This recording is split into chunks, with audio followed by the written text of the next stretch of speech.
दोस्तों, इंसान की ज़िंदगी नफ़ा बख्श उस वक़्त होती है जब वो अल्लाह ताला के अहकामात पर अमल करता है।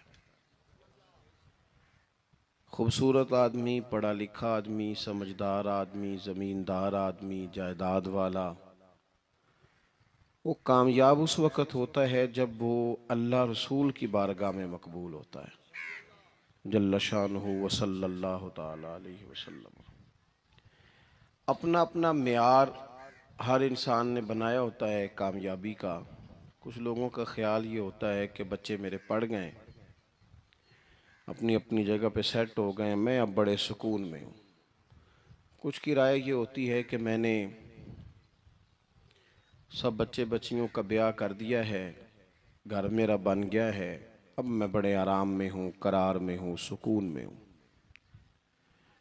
तो अपनी अपनी राय होती है, लेकिन हकीकत वो है, असल वो है जिसे अल्लाह के कुरान ने बयान किया। अल्लाह करीम ने फरमाया वल अस्र, ए महबूब अलैहिस्सलाम, हमें आपके ज़माना मुबारका की कसम हो, इन्नल इंसान लफ़ी खुस्र, फरमाया बेशक इंसान खसारे में, नुकसान में। वो अपने तई कोई दावा कर लेता है। आप देखते हैं कि बहुत सारे लोगों के दावे अपने अपने होते हैं ना। किसी भी तालिब इल्म से आप पूछें पेपर दे के आए तो पेपर कैसा हुआ है, तो क्या कहता है? बोलिए। जब कैंडिडेट इलेक्शन लड़ते हैं तो रात को जब वो सोते हैं तो सारे जीत के ही सोते हैं। उनको सब यही कहते हैं कि लोग सारे तेरे साथ ही हैं। हालात, ये जितने बादशाह हुक्मरान होते हैं, इनके बिगड़ने की बुनियादी वजह होती है कि ये खुश फहमियों में मुब्तला होते हैं। हम में से भी ढेर सारे लोग हैं जो खुश फहमियों में मुब्तला हैं। कुछ कहते हैं जनाब हमारी निस्बत बड़ी तगड़ी है। भाई, निस्बत तो इमाम हुसैन से तगड़ी तो किसी की नहीं ना। तो सारी रात नमाज पढ़ते थे, रोज़े रखते थे, अल्लाह को याद करते थे। आप खाली निस्बत पर बैठकर अमल छोड़ जाएं तो ये कैसे मुमकिन है? तो अपने अपने तई लोगों ने मेयार कामयाबी के कायम कर लिए हैं। अल्लाह फरमाता है कि महबूब मुझे कसम हो ज़माने की, इंसान नुकसान में, ये दिन ब दिन जो वक्त गुजार रहा है तो इसका नुकसान, इसका खसारा, इसका घाटा बढ़ता जा रहा है। रोज नुकसान में। कितना कितना उम्र का हिस्सा लोगों ने ज़ाया कर दिया। कितने कितने बेहतरीन लोग थे, लेकिन रोजी रोटी के पीछे वक्त सारा बर्बाद हो गया। ये रिज़्क़े हलाल के लिए दौड़ धूप हो वो तो बड़ी बात है, लेकिन तकब्बुर के लिए और ख्वाहिशात, बेजा ख्वाहिशात की तकमील के लिए, एक दूसरे से आगे बढ़ने के लिए बड़ा वक्त ज़ाया किया लोगों ने। अच्छा, कोई भी नहीं जीता, ख़ानदानों में भी कोई नहीं जीता, बरादरियों में भी कोई नहीं जीता, पर लड़ाई सारी ज़िंदगी की है। मैंने आगे गुजरना, मैंने आगे, हालांकि कोई किसी को जीतने देता ही नहीं। तो अपने अपने तई लोगों ने मेयार कायम किए कामयाबी के। अल्लाह फरमाते हैं बेशक इंसान नुकसान में है, लेकिन जिसमें चार खूबियां पाई जाएं, इधर देखो मेरी तरफ, जिसमें चार खूबियां पाई जाएं, अल्लाह का कुरान कहता है वो बंदा कामयाब हो जाता है। चार खूबियां उसके अंदर हो। कौन कौन सी? इल्लल्लज़ीना आमनू, सब नुकसान में नहीं सिवाय उन लोगों के जो ईमान लाए। सबसे पहले क्या करे? ईमान हो उसके पास, मजबूत ईमान। वामिलुस सालिहात, और ईमान भी लाए और नेक काम भी करे। और सिर्फ नेक काम ना करे, वातवासौ बिल हक, लोगों को हक बात की नसीहत भी करे। और जाहिर है सच बोलेगा, हक बोलेगा तो बड़े लोगों के मुफादात को ठेस पहुंचेगी, कुछ लोगों को तकलीफ भी होगी। तो अब जब तकलीफ होगी तो फिर मुसीबत भी आएगी।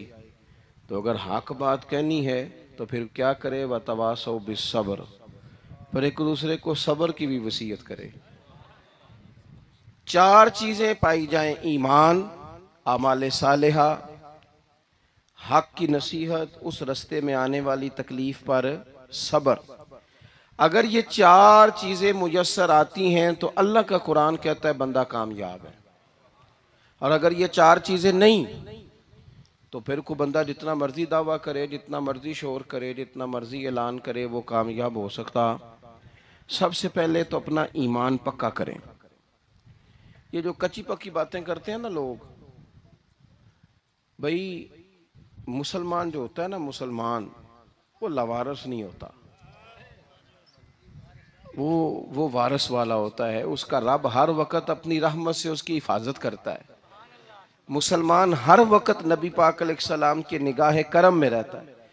इसे कमज़ोर बातें नहीं करनी चाहिए कि मेरे को पीछे चढ़ गया तो पता नहीं क्या हो जाएगा, बरादरी मुखालफ हो गई तो पता नहीं क्या हो जाएगा, सच बोल दूंगा तो लोग पता नहीं मुझे मार देंगे। ऐसा हो नहीं सकता।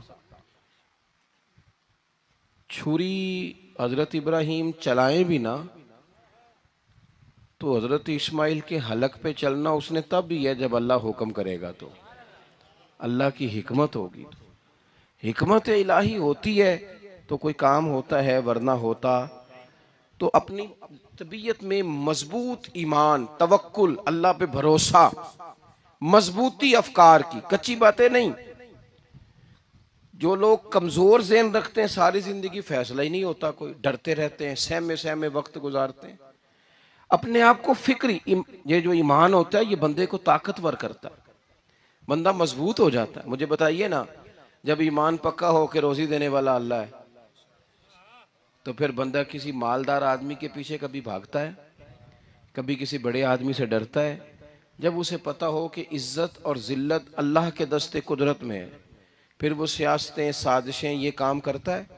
तो पहले तो मजबूती ईमान दरकार हमारे बच्चों के अंदर, हमारे मिजाजों के अंदर। जब तक वो मजबूती ईमान, हजरत मौला अली शेर खुदा करमल्लाह ताला वजहुल करीम एक दफ़ा बड़े अलील हो गए, कमज़ोरी आ जाती है, बंदा बीमार हो जाता है। तो हमारे यहाँ बीमार लोग बाज़ौक़ात ऐसा जुमला बोलते हैं जो कुफर के ज़ुमरे में चला जाता है। आप परेशान ज़रूर हैं, तकलीफ़ में ज़रूर हैं, लेकिन आप बात वही करेंगे जो शरीयत इजाज़त देती है। हज़रत अली शेर खुदा शदीद अलील थे। एक सहाबी तीमारदारी करने गए तो हज़रत मौला अली का चेहरा देख के परेशान हो गए, कहने लगे आप तो बड़े सख्त अलील हैं, अल्लाह खैर करे, अल्लाह ताला आपको सेहत दे। तो हज़रत अली कहने लगे तो फिक्र न कर, मुझे इस बीमारी से कुछ भी नहीं होगा। ने कहा क्यों? फरमाने लगे मुझे नबी पाक अलैहिस्सलाम ने फरमाया था, अली उस वक्त दुनिया से जाओगे जब दाढ़ी खून से रंगीन हो जाएगी, तो इसका मतलब है मैं खंजर के वार के साथ शहीद किया जाऊंगा, मैं बीमारी से दुनिया में नहीं जाऊंगा। मैं ये बीमारी से मुझे कुछ भी नहीं होगा, अल्लाह मुझे शिफा दे देगा। चूंकि हुजूर ने फरमाया ते साडे नबी दी जुबान साडे वास्ते कुरान।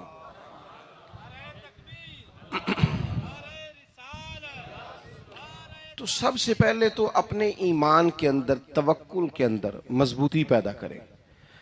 मुसलमान देखो ना,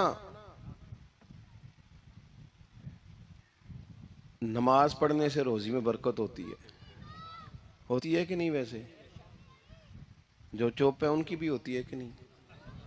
नमाज पढ़ने से रोजी में बरकत है, तो फिर इसका मतलब ये है कि जब टाइम आए ना नमाज का, तो गाहक जितने मर्जी खड़े हों फिर दुकान बंद करनी चाहिए, फिर नमाज पढ़नी चाहिए, क्योंकि रोजी तो अल्लाह ने देनी है, गाहकों ने तो देनी। तो सबसे पहले ज़रूरी है मजबूती ईमान। मेरी तरफ देखें जी, आप वीडियो ज़रूर बनाएं पर मेरी तरफ भी तो देखें ना जी, अल्लाह आपको खुश रखे। मोबाइल अल्लाह तो महंगे महंगे देवे, पर सारी दिहाड़ी ये काम तो नहीं ना करूँ। आप बनाएं ज़रूर, मैं वीडियो बनाने से मना नहीं करता, सारे बनाएं बेशक, पर देखें मेरी तरफ, मेरी बात पर गौर करें। दोस्तों, मजबूती ईमान, तवक्कुल, अल्लाह की ज़ात पर भरोसा। आप कभी मैदान करबला का पूरा नक्शा अपने सामने रखें ना, पूरा नक्शा। दो चीजें हैं, इमाम हुसैन को नजर आ रहा है अब शहादत हो जाएगी, इतनी बड़ी फौज आई है, खुदा की हिकमत के तकाजे समझ में आ रहे हैं, हालात क्या होंगे समझ आ रही, पर एक लम्हे के लिए भी उनका तवक्कुल कमजोर नहीं हुआ। अपने रब पर जो मजबूत भरोसा है, मजबूत। सैयदा तैयबा ताहिरा हजरत फातिमा ज़हरा रदी अल्लाह तआला अन्हा ना ऊंट के बालों की बनी हुई चादर ओढ़कर चक्की पीस रही थी। यहाँ बीबियाँ बड़ा रोती हैं, गरीबी बड़ी है, बड़ी गरीबी है। हालांकि अब कौन बंदा पेबंद वाले कपड़े पहनता है जी, दौर ही गुजर गया। अब तो बड़ी मुश्किल से वो लोग मिलते हैं जो जूता टूट जाए तो गांठ के पहने, वरना तो नए जूते आ जाते हैं। हजरत सैयदा पाक ऊंट के बालों की बनी हुई चादर ओढ़ के चक्की पीस रही थी। तो नबी पाक सल्लल्लाहु अलैहि वसल्लम ने देखा, आंखों में आंसू जरूर आए, पर महबूब ने फरमाया, फातिमा दुनिया में थोड़ी सी तकलीफ बर्दाश्त करो, कयामत की सारी इज्जतें अल्लाह आपको ही अता फरमाएगा। तो तवक्कुल की मजबूती, अल्लाह की जात पर भरोसा, अपने रब करीम के साथ उम्मीदों का वाबस्ता करना, इससे मजबूती आएगी।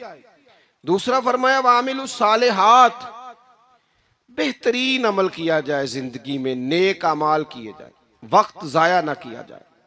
हर वक्त कोई ना कोई काम बंदा करता रहे। यहाँ बहुत सारे लोग हैं जिनको लोग नेक कहना शुरू कर देते हैं ना, वो समझ लेते हैं शायद हम सच्ची मुची नेक हैं। लोग जो कहते हैं हजरत साहब किबला, पीर साहब किबला, मैं ये तालिब इल्मों को, दोस्तों को, बल्कि अपने आप को भी कई दफ़ा कहता रहता हूँ, अपने आप को समझाता हूँ कि ये लोग तुझे कह रहे हैं हजरत साहब, ये तो रात को तो अपने आप से पूछना, अपने रब से पूछ। कभी मौका मिले तो अपनी गिरेबान में झांक, गौर करके तेरी कैफियत क्या है, तन्हाई में तेरा दिल अल्लाह से जुड़ता है कि नहीं, इबादत में दिल लगता है कि नहीं, खुदा का खौफ दिल में रहता है कि नहीं, गरीब की मोहब्बत, अजीजों कुर्बत वालों का एहसास तबीयत में मौजूद रहता है कि नहीं। वैसे तो मेरा मतलब है, लोग कह देते हैं हाजी साहब आप बड़े सखी हैं, तो इससे तो नहीं ना बंदे ने सखी होना। सखी तो तब होना जब अल्लाह की बारगाह में मकबूल होगा। आमाले सालेहा, नेक काम, और वो करता रहे बंदा, कोई भी काम उसे नेकी का मिल जाए ना। देखो नबी पाक सल्लल्लाहु ताला अलैहि वसल्लम ने फरमाया, नेकी को कभी हकीर नहीं समझना, कभी हिकारत से नहीं नेकी करनी कि ये बड़ी छोटी है तो मैं इसको करूं। अब फरमाया कभी हकीर ना समझना, नेकी का काम जो भी मिले कर देना। फरमाया अगर भाई से मुस्कुरा के मिलोगे भी ना, तो इस पर भी अल्लाह तुम्हें सदके का सवाब अता करेगा। हम तो उस दिन से के मानने वाले हैं जो कहते हैं तू गली से रोड़ा उठा दे, कांटा उठा दे, किसी की तकलीफ दूर कर दे, किसी पर गुंजाइश कर दे, किसी के लिए आसानी कर दे, जो भी खैर का काम मुयस्सर आए पूरे दिन में उसे छोड़े नहीं। सुबह घर से निकले, वो एक सहाबी थे, गालिबन ताबी थे, तो बाजार जाते अपने गुलाम के साथ, तो सारा बाजार घूम के वापस आ गए। खादिम ने कहा जनाब को ना कोई खरीदा ना कुछ बेचा, तो आप सारा बाजार घूम के आ गए। फरमाने लगे तेरा क्या ख्याल है, मैंने कुछ भी नहीं किया। कहा जनाब फिर क्या किया है। फरमाने लगे तुमने देखा जो बंदा भी गुजरा है मैंने उसको कहा अस्सलाम वालेकुम, तो कितनी को नेकियां मैं जमा करके आ गया हूं। कोई खैर जो मुयस्सर आए, हम समझते हैं कि शायद कोई करोड़ को रुपया होगा तो पूरी मस्जिद बनाऊंगा तो फिर मैंने नेकी कर दी है, शायद जनाब मैं, हालांकि ये छोटे छोटे काम है ना, छोटे छोटे काम, इनसे तो इनकी तो ज्यादा जरूरत होती है, इनकी तो ज्यादा हाजत होती है। कोई आप रास्ते में गुजर रहे हैं तो नीचे कोई खड्डा बना हुआ है, तो उस पर हम क्या करते हैं, गाड़ी में बैठ के तबसरा करते हैं, ए रोड खोरे कदों बनना है भाई, ये खड्डा है ना, तो आप नीचे उतरे ना, तो आप धाबड़ा लें ना, कई पकड़े ना, ये तो 5 मिनट का काम है, यहाँ आसानी कर देना, आप इसमें गुंजाइश कर दें। हुजूर सैयद आलम अलैहिस्सलाम ने फरमाया, इमाम राजी ने हदीस लिखी है, क़यामत के दिन एक बंदे को अल्लाह माफ़ करेगा तो मालिक, वो बंदा अर्ज करेगा या अल्लाह मैं तो बड़ा गुनहगार हूँ, किस वजह से माफ़ी हुई। फरमाया रात के वक़्त तू गुजर रहा था, तेरे पैर से रोड़ा टकराया था, तूने उठाया इधर उधर देख के कि कोई अल्लाह के किसी बंदे को तकलीफ़ ना हो जाए। कहा मालिक हो वो तो मैंने, ज़माना बीत गया, कोई इतनी बड़ी बात भी नहीं समझी। तो रब करीम ने फरमाया तो रात के अंधेरों में भी मेरे बंदों का ख्याल रखता था, तो मैं तेरा ख्याल ना करूं। कोई अमल हमारे यहाँ लोग कोई काम नहीं करते, बिल्कुल नहीं, कोई काम नहीं, ना बड़े ना छोटे ना समझदार ना अनपढ़, कुछ भी नहीं। नशिस्तन गुफ्तन बरखास्तन, बैठो राज के गप्पे मारो, तबसरे करो, फलाना कुछ नहीं कर रहा, फलाना कुछ नहीं कर रहा, उसके बाद उठ के चले जाओ। कुछ करें, वामिलुस सालिहात, नेकियां जमा करें, जिंदगी में खजाना बनाए, खजाना, अपनी ड्यूटियां, अपनी जिम्मेदारियां पूरी करें। हर वक्त काम, हर वक्त जिम्मेदारी, हर वक्त ड्यूटी। देखे ना इमाम हसन और हुसैन, इनकी आप कभी जिंदगी का मुताला करें। फर्ज नमाज के अलावा 100 रकत नमाज नफल रोज पढ़नी है। पता करना है गरीब कहाँ कहाँ हैं, उनका ख्याल रखना है, और नीरे पैसे नहीं देने। हमारे लोग गरीबों को पैसे जरूर देते हैं, इज्जत नहीं देते। उनको 4 पैसे की मदद जरूर कर देते हैं, पर इज्जत नफ्स का ख्याल नहीं रखते। इमाम ज़ैनुल आबिदीन रदी अल्लाह ताला अन्हु फरमाते हैं, गुजर रहे थे, आप देखें ना, इमाम गजाली हदीस लाए हैं कि बंदा और कुछ ना करे, किसी मोमिन का दिल राजी कर दे तो अल्लाह 60 साल की नफली इबादत का सवाब अता करता है। दिल बदस्तावर के हज अकबर अस्त, अज हजारा का यक दिल बेहतर अस्त। किसी का दिल खुश कर देना, उसको राहत दे देना, उसको करार दे देना, उसके लिए कोई ऐसा सामान कर देना कि बंदा मुतमईन हो जाए, सुकून हो जाए। ये हमारे यहाँ जो लोग होते हैं ना, सरकारी मुलाजिमीन, ड्यूटियों वाले, इनकी तबीयतों में तलखी होती है।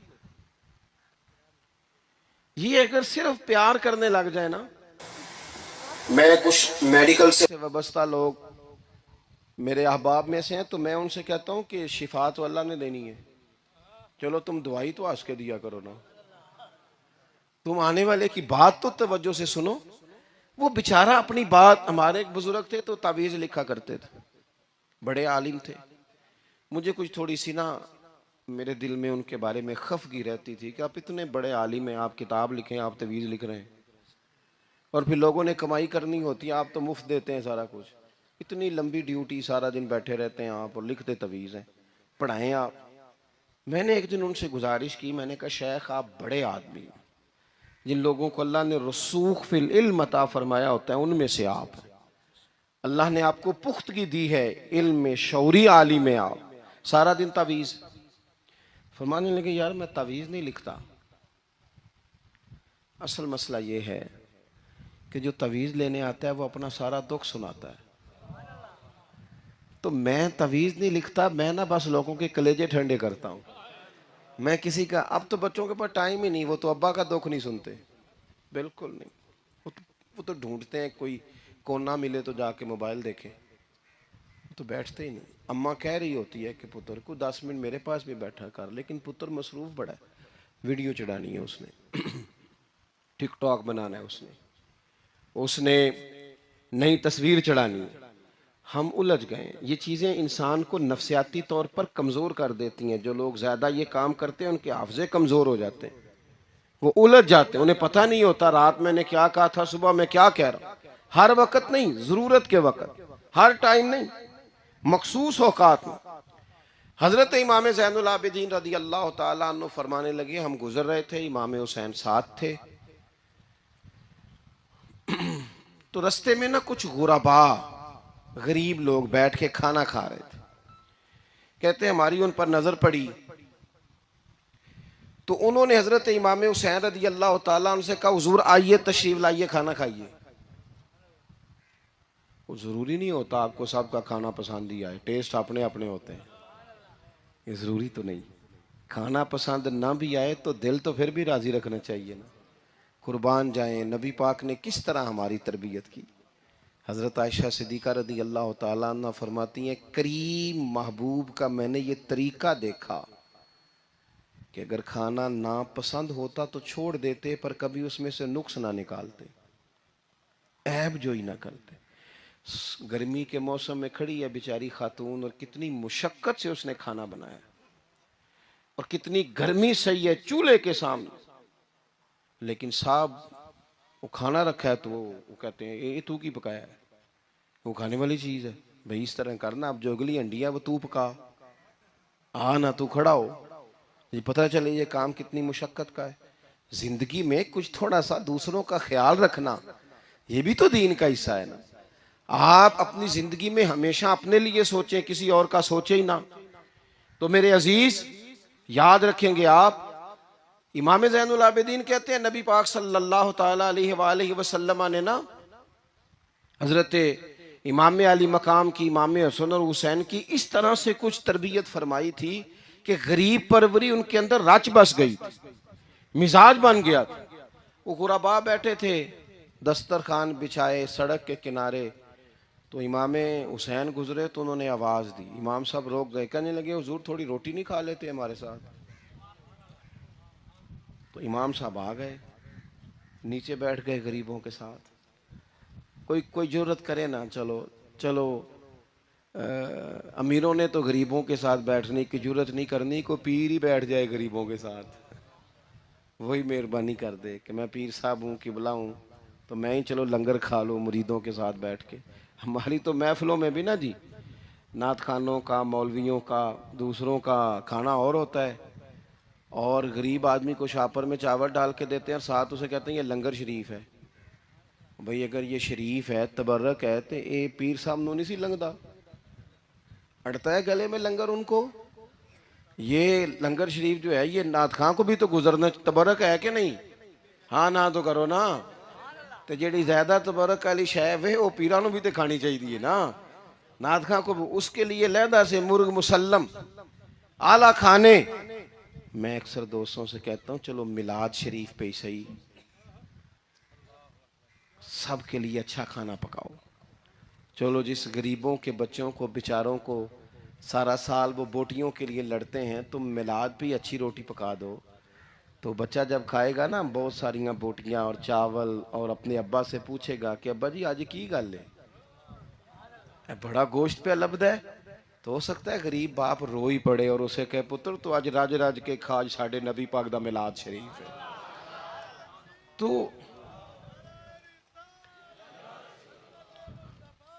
तो इमाम हुसैन रदी अल्लाह तआला अन्हु ना आके गरीबों के बीच बैठ गए जमीन पे।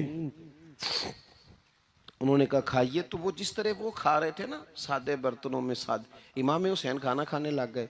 मैंने कहा खैर का काम कोई भी मिले उसे जाया, चलो और कुछ नहीं कर सकते थे, किसी को सड़क ही पार करा देना बीना को, चलो और कुछ नहीं कर सकते, तो आपको पता है कि सामने वाला बोझ लेके गुजर रहा है, आप थोड़ा सा हट जाएं रोड से, उसे गुजर लेने दें, कोई तो काम जिंदगी में, कोई इरादा तो खैर का बंदा करे। इमाम हुसैन बैठ गए, उनके साथ रोटी खाई, थोड़ी देर के बाद इजाज़त ली, फरमाया जाऊं? कहने लगे हुजूर और खाइए। फरमाने लगे मैं तो अभी रोटी खा के आया था और आज तक ऐसा नहीं हुआ कि दोबारा खाना खाऊं, एक लुकमे की भूख नहीं थी, जितना भी खाया है ना ये तुम्हारा दिल खुश करने के लिए खाया है। गुरबा मसाकिन की व आमिलुस सालिहात, ईमानदार बंदा ईमानदारों जैसे काम करता ही अच्छा लगता है। 25-25 हज किया इमाम हसन और हुसैन ने मदीने से मक्के पैदल जाके। कितने बोलिए? मैं कहता हूँ चलो हम बाजमात नमाज ही पढ़ लिया करें। चलें, हुजूर सल्लल्लाहु अलैहि वसल्लम ने फरमाया फजर की नमाज पढ़ के बैठ जाओ, इशराक चाश तक अल्लाह का जिक्र करो, 2 नफल इशराक के 2 चाश्त के पढ़ लो, अल्लाह 2 हज और 2 उम्रे का सवाब अता कर देगा। मुश्किल काम तो नहीं है, मुश्किल तो हाँ ही नहीं की थी थे, ये मुश्किल है। वैसे ये कि आँख खुल जाए तो 25-30 मिनट 40 मिनट मोबाइल पे गुजर जाए वो तो सौखा है, ये मुश्किल है। दोस्तों नेक आमाल उन पर कोशिश, अहले बैत ने हमें सबक ये पढ़ाया है, हुजूर के असहाब ने हमें सबक ये पढ़ाया। तीसरी बात फरमाया वातवासो बिल हक, सिर्फ ये नहीं कि तुम नमाज पढ़ के तो बैठ जाओ, तुमने ना बेनमाजी को नमाज की दावत भी देनी है। मजलूम पर जुल्म होता रहे और कोने में चुप करके बैठे नहीं रहना, बल्कि अगर हाथ पकड़ा जा सकता है तो जालिम का हाथ पकड़ना है। नबी पाक अलैहिस्सलातु सलाम ने फरमाया अपने भाई की मदद करो चाहे वो जालिम हो या मजलूम हो, भाई की मदद करो चाहे जालिम हो या मजलूम हो। तो सहाबा ने अर्ज की या रसूल अल्लाह सल्लल्लाहु ताला अलैहि वसल्लम ये मजलूम की मदद तो समझ में आती है, ये जालिम की मदद कैसे करें? नहीं समझ आ रही है आपको बात की?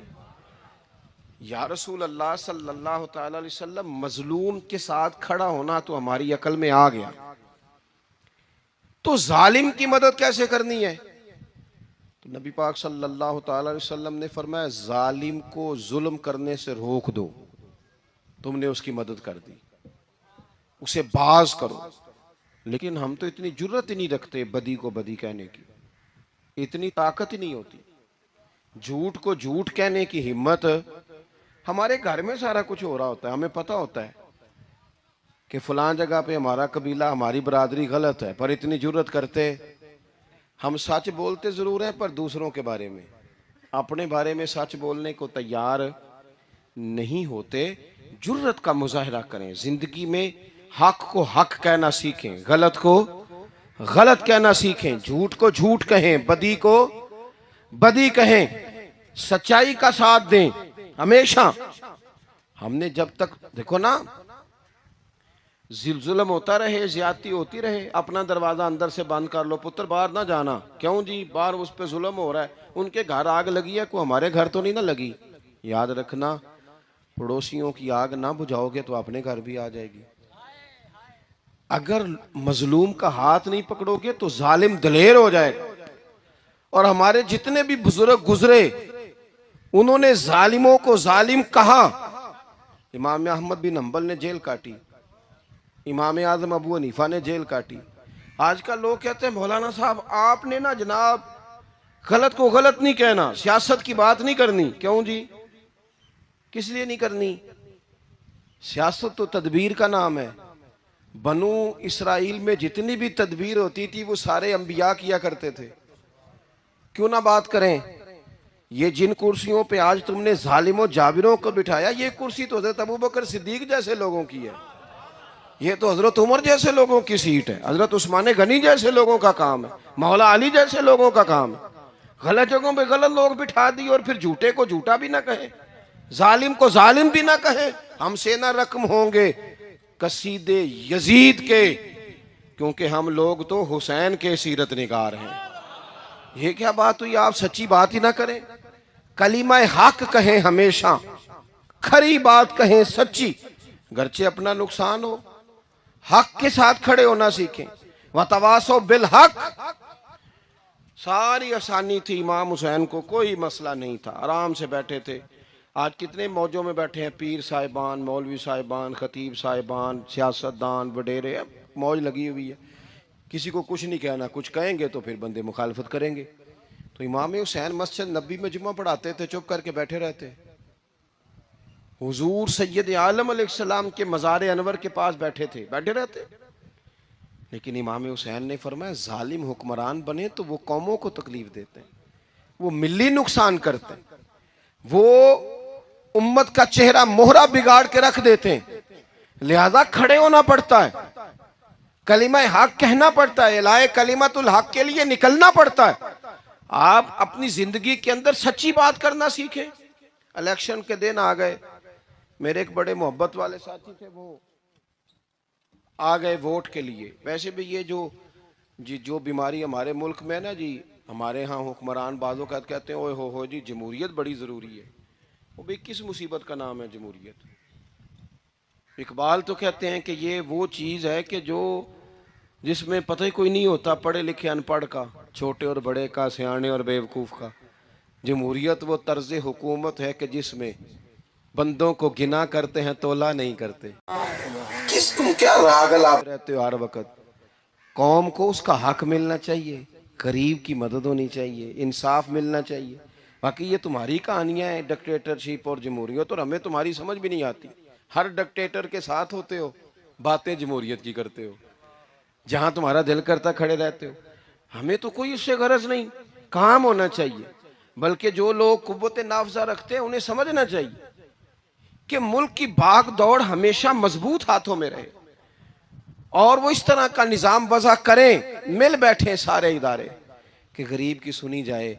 वो मुझे बड़ी अच्छी तरह याद है, जब वो एक हुकूमत ख़त्म हुई और जो एक फ़ौजी रह के गए थे 11 साल, उनकी हुकूमत आई, तो मैं बाहर निकला तो एक बुज़ुर्ग थे, वो सुबह सुबह नाश्ता बेचा करते थे हमारे इलाके में, चावल और चने वने। तो मैंने उनसे कहा बुजुर्गो पता लगा जी रात की हुकूमत बदल गई है। तो फरमान लगे पुत्र जेड़ा मर्जी भी आ जाए मैं तो या चौल बेच के रोटी खानी है, हमें तो इनसे गरज ही नहीं। अल्लाह जाने कौन आया कौन गया, तो खेल तमाशा बनाया हुआ है। तो झूठे को झूठा कहे। मेरे एक दोस्त हैं इलेक्शन लड़ते हैं, मुझे एक दफा आके कहने लगे आपने कभी वोट नहीं डाला, इस दफा जरूर डाले। मैंने कहा नहीं डालता मैं। कहने लगे वोट कौम की अमानत है। तो मैंने कहा अमानत किसी बेईमान को दे दूं? अमानत तो अमानतदार को दी जाती। नहीं समझे आप बात? ये सारे कहते हैं ना वोट कौम की, तो अमानत किसको देनी चाहिए? सही बताओ। चलो हुण तुसी बोलना नहीं, बस दिल च गल रखनी, दिल च। देंदे वैसे अमानतदारा नहीं हो ना? नहीं मैंने कहा बोलना नहीं, एवं किसी ने पता ना लग जाए। देते वैसे अमानतदारों को ही हो ना? ये अपने दिल से पूछो, फैसला लो, अल्लाह से डरो। जालिम का मददगार जालिम होता है, जालिमों का मददगार जालिम होता है। वो तेरे मेरे वोट पर जीत कर जब जुल्म करेगा तो फिर कौन है जो ये दावा करेगा कि जनाब मैं जालिम का मददगार नहीं? सोचो समझो गौर करो। अजीज भाई, इमाम हुसैन रदी अल्लाह तआला अन्हु ने फरमाया सच को सच कहेंगे, झूठ को झूठ कहेंगे। ये नहीं हो सकता कि जनाब जुल्म होता रहे और चुप रहे। और ये सबक कहां से पढ़ा उन्होंने? मौला अली शेर खुदा से। हम तो अपने बच्चों को कहते हैं ना बाहर जुल्म हो रहा है, तू पुत्र तू ना बाहर जाना, हमारी नहीं लड़ाई। लेकिन जब हजरत उस्मान गनी रदी अल्लाह तआला अन्हु पर बलवाइयों ने हमला किया ना, तो चूंकि हजरत उस्मान गनी खालू थे इमाम हसन और हुसैन के, हजरत उस्मान खालू हैं, सगे खालू हैं, तो हजरत मौला अली शेर खुदा ने ये नहीं कहा कि पुत्र इतने बंदे आ गए हैं, तलवारें हैं, मुआसरा है, बाहर ना निकलना।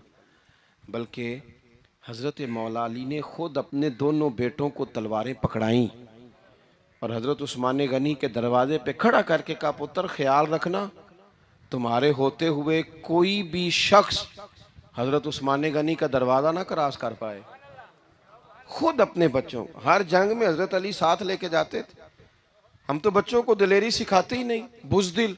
और कुछ हमें बाबे मिल गए, वो कहते हैं मुंडे नू साया है।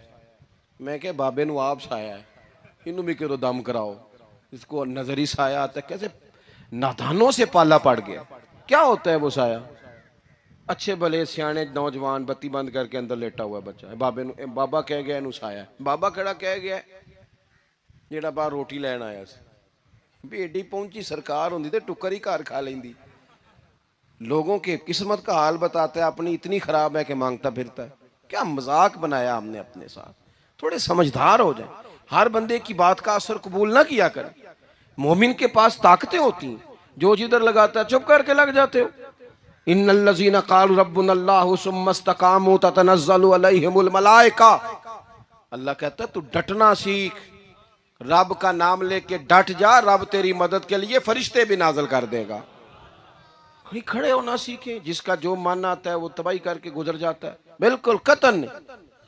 तो इमाम हुसैन ने सही को सही कहा, गलत को गलत कहा, और डट के कहा, और पूरे वसूख से कहा, और पूरी वो हजरत इमाम अबू मालिक खड़े थे ना, तो ये बादशाह बड़ी बड़ी गलत बातें भी करते हैं। अच्छा चले सही बताएं आप, मैं आपको अपनी बात बताता हूं।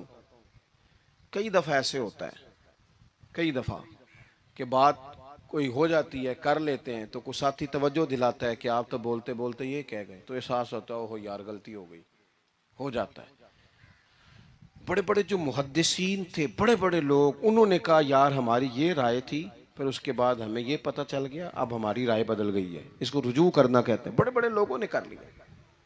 लेकिन हमारी सियासी जमातों का हाल ये है कि उनके किसी कारकुन से पूछे ना तुम्हारे लीडर ने कभी गलती की है, क्यों किया ने, क्यों? माज़अल्लाह ये फरिश्ते क्या है? ये गलती नहीं कर सकते।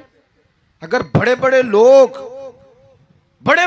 कहते हैं यार यहां हम भूल गए थे, ताकि सहाबाए किराम अलैहिम रिदवान अपनी राय से रुजू करते। यहां क्या हाल हो गया, किस चक्कर में हम पड़ गए? जमातों को बुत ना बनाओ, वो जमातें रहने दो, अगरचे बुत हैं जमात की आस्तीनों में, पर मुझे हुक्म अज़ां ला इलाहा इल्लल्लाह। तो सच को सच, झूठ को झूठ। हजरत इमाम अबू मालिक खड़े थे तो हारून रशीद बादशाह था। कुछ बड़े खुश आमदी लोग होते हैं, नहीं जी नहीं सरकार आपकी तो क्या बात है, क्यों जी इतनी तारीफें क्यों कर रहे हो? कहते हैं इसने खर्चा किया, मस्जिद बनवा के दी है। ये जनाब चंदे देता है। ओ खुदा के बंदो, चंदा देने का मतलब ये जो मर्जी कहा जाए। हजरत इमाम मालिक हारून रशीद के बड़े बादशाह के दरबार में खड़े थे, किसी बड़े के, हारून रशीद था या कोई और था, तो वो ना मक्खी बार बार बादशाह को तंग करती। मक्खी कई दफा नहीं काबू आती, 3-4 बंदे भी लग जाए तो नहीं काबू आती, पकड़ी नहीं जाती, मक्खी जो हुई। मक्खी बड़ा तंग कर रही थी, तो उसने ना गलत जुमला कह दिया, गलत कहने लगा माज अल्लाह सुम्मा माज अल्लाह, नकले कुफर कुफर ना बाशे। कहने लगा इमाम मालिक से क्या जरूरत थी अल्लाह ताला को ये मक्खी क्यों बनाई? अल्लाह की तखलीक पर एतराज कर रहा है माज। अब खुशामदी को बंदा होता तो कहता जी वो मसला ये है जी, वो असल बात ये है जी, आप बैठें जी, ठंडे दिमाग से समझाता हूँ। लेकिन वो नशे में चूर है ना, तख्त पे बैठा है, सख्त बात कर दी कि क्यों बनाई मक्खी। तो इमाम साहब उठ के खड़े हो गए, हाथ में छड़ी पकड़ी थी, जोर से जमीन पे मारी, फरमाने लगे ये मक्खी ना अल्लाह ने तेरे जैसे लोगों का गुरूर तोड़ने के लिए बनाई है कि संभाली तो तुमसे मक्खी भी नहीं जाती तो दावे बड़े करते हो। ये तेरे जैसे बंदों का गुरूर तोड़ने को बनाई है। चुप कर गया, कहने लगा हुजूर गलती हो गई थी, आइंदा नहीं करूंगा। तो आप जब झूठ को झूठ कहते हैं और सच को सच कहते हैं, हक की तारीफ करते हैं, बातिल को बयान करते हैं, फिर लोग मुखालफत करते हैं। अब जब लोग मुखालफत करेंगे फिर तकलीफ आएगी, और तकलीफें बड़ी सोहनी होती हैं। जब तकलीफ आए तो रब कहता है वातवासो बिस्सब्र, अब एक दूसरे को सब्र की नसीहत करो। ये जब दुख आते हैं ना, दुख दुख बंदे को नरम कर देते हैं। बीमारी नफसानी ख्वाहिशात को ख़त्म कर देती है। बीमार बंदा, उसका किसी गलती की तरफ ध्यान ही नहीं जाता, वो पूरा जुड़ जाता है अपने रब से, उसके अंदर से नफसानी ख्वाहिशात ख़त्म हो जाती हैं। जब आप दुखी होते हैं ना, फिर कोई सजदे का मज़ा आता है, फिर कोई दुआ में लुत्फ आता है, फिर कोई रब से दिल लगाने में मज़ा आता है, फिर दिल करता है कि कोई बंदा मौजूद ना हो, मैं अकेला हूँ मस्जिद में, रज के याद करूं अपने मालिक को। जब आप सब्र करते हैं, कुरान पाक में ना कमोबेश कोई 99 के करीब, 90 से ज्यादा मरतबा सब्र का जिक्र है, और मुहद्दिसीन ने तसरीह की है कि कोई 500 के लगभग हदीस पाक में सब्र का जिक्र है। हौसले से, सब्र से, वतवासो बिस्सब्र, सब्र बंदा करके दिखाए, उसके अंदर हौसला हो, दलेरी हो। हम ना जल्दबाज हो जाते हैं, बाज बुजुर्ग भी नाराज ना हो तो वो भी बड़े जल्दबाज, फटाफट काम होना चाहिए। बाज बच्चे भी, बाज जनाब सियाने लोग, बड़ी जल्दी है। बंदे ने रोजा रखा हुआ ना गर्मियों का, तो असर के वक्त अगर वो बड़ा सौड़ा पड़ जाए ना तो रोजा फिर खुल जाता है। बोलिए, बड़ी जल्दी है जी, बड़ी टेंशन है जी, बड़ा लग रहा है, तो खुल जाएगा ये कहने से। उसने कब खुलना है? बोलिए, आपको तकलीफ हो गई, आपको खुदा न खास्ता डॉक्टर ने कहा छोटा सा ऑपरेट करना है आपका, शाम को ठीक हो जाएंगे जी, तो जल्दी बड़ी, दर्द बड़ी हो रही, जल्दी करें डॉक्टर साहब। तो डॉक्टर कहता है पहले खून टेस्ट करा, फिर ब्लड प्रेशर अपना चेक करा, फिर शुगर चेक करा, परसों रिपोर्ट आएगी, फिर शाम को लेके आना, फिर टाइम दूंगा, फिर टाइम देगा, फिर ऑपरेट करेगा, फिर दवाइयाँ लिखेगा, फिर आपको आराम का मशवरा देगा, फिर 2-3 माह लगेंगे, फिर तबीयत पूरी तरह। तो करना क्या पड़ेगा? सब्र। क्या करना पड़ेगा? सब्र। सब्र जिंदगी में जरूरी है। अगर सब्र नहीं तो फिर कोई काम भी, अपने मिजाज में हौसला लाएं, हिल्म हो, बुर्दबारी हो, सब्र हो, तहम्मुल हो। इमाम अली मकाम रदी अल्लाह तआला अन्हु को आप देख लें, मैदान करबला पूरा पढ़ लें आप, पूरी तारीख रिवायात खंगाल के देख लें। सामने तलवारें थीं यजीद के लश्कर के पास, इमाम के पास हौसला था।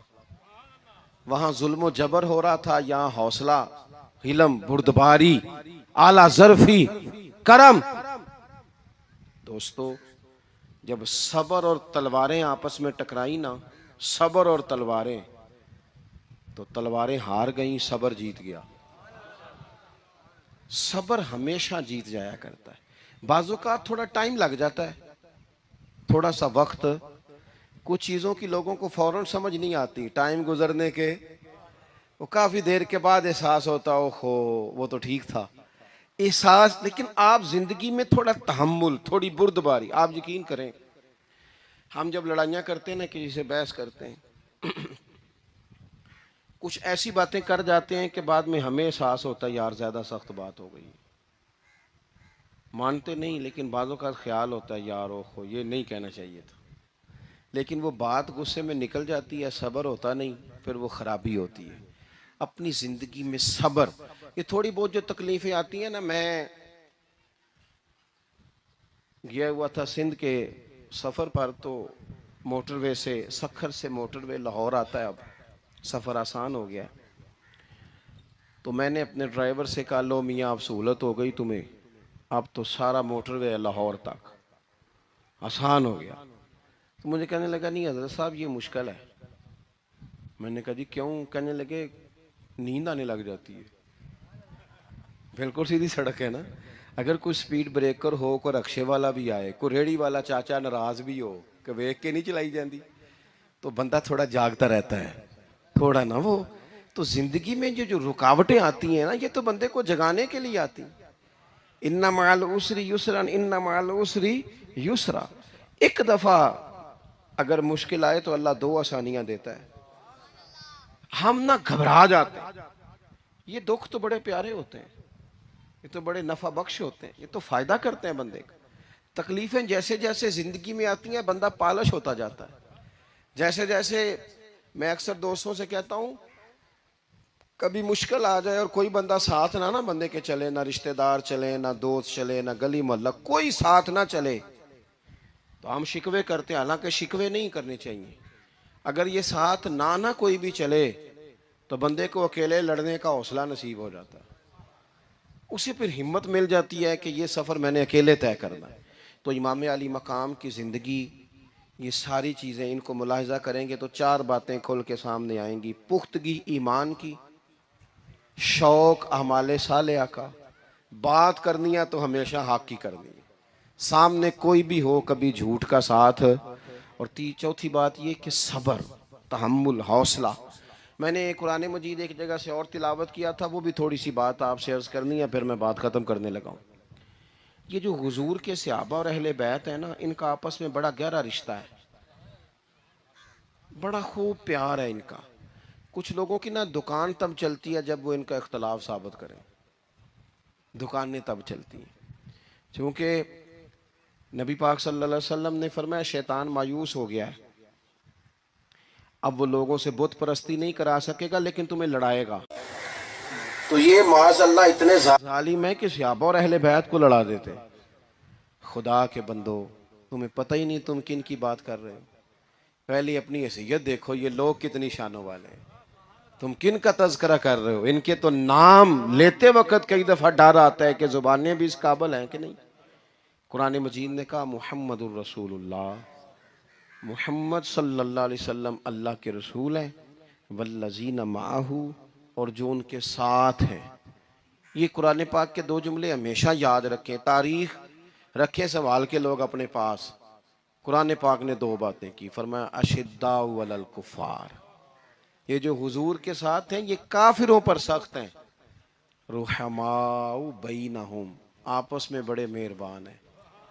तो जब अल्लाह कहता है आपस में मेहरबान है, नहीं समझ आई बात की आपको?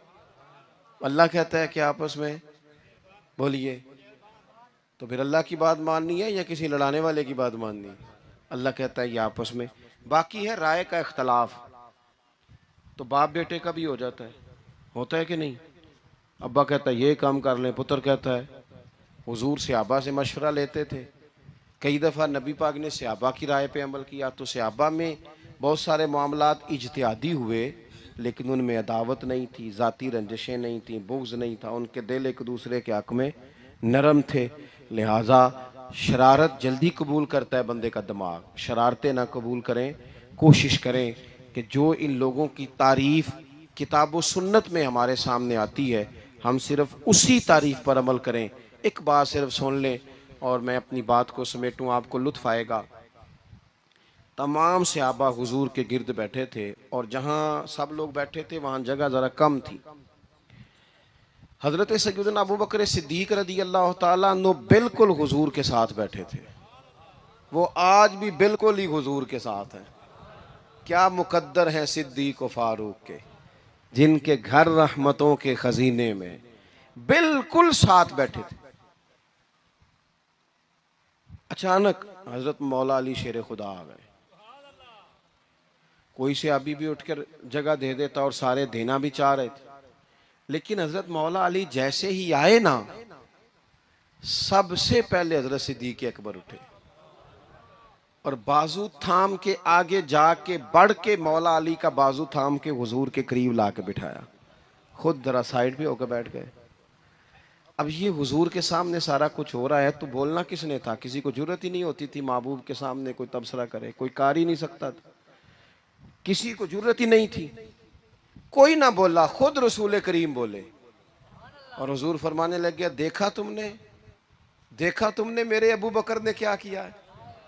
और फिर हुजूर ने जो जुमले कहे वो याद रखने वाले हैं। शेख इस्माइल हक्की ने इसको लिखा है। नबी करीम फरमाने लगे, इज्जत वाला ही किसी को इज्जत दिया करता है, फजल वाले लोग ही दूसरे का फजल समझा करते हैं। तो ये तो साहिब इज्जत लोग थे, ये तो एक दूसरे को इज्जतें देते थे। तुम कौन हो जो इज्जतें उतार रहे हो? तुम कौन हो जो इस तरह का लहजा इख्तियार किए हुए हो?